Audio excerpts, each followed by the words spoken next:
যদি রবীন্দ্রনাথ হতে, আমি হতাম নতুন বৌঠান। সূর্যাস্ত জোড়া সাঁকর ছাদে, বৈশাখী ঝড় নতুন বাঁধা গান। তোমার তখন 23-24, তোমার গায়ে পিরান দুধ সাদা। সকালবেলা ভৈরবী সুর বাজে, বাঁধানো ঘাটে বজ্রাটিও বাঁধা। নদীর ঘাটে নুয়ে পড়েছে গাছ, জ্যোতি দাদাও ব্যস্ত যথারীতি। সারা দুপুর দুজনে মিলে ভাবি কবিতা লেখার নানান রীতিনীতি। সন্ধে নাগাদ লেখাও হয়ে যায়, তবুও কত গল্প বাকি থাকে। এবার তুমি বিলেত যাবার পথে জাহাজটিকে মনে করতে কাকে? দেখতে দেখতে তোমার নাম হলো উদীয়মান নবীন কবি বলে।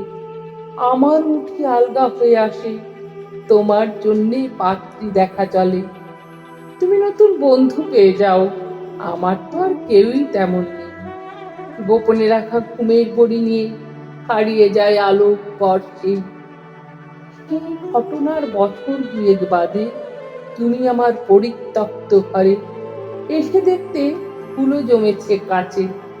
হঠাৎ হাওয়ায় বইয়ের পাতা ওড়ে, তুমি তখন মন্ত্রমুগ্ধ হয়ে বসে পড়তে পালঙ্কের কাছে। মৃদু ডাকতে, নতুন বৌঠান কোথায় তুমি?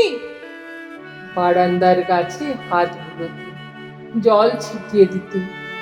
আমি তখন আলোক বর্ষ দূরে একা ঘুরছি আকাশ পথে পথে, শুধুই মেঘ নবীন মেঘের সুরে।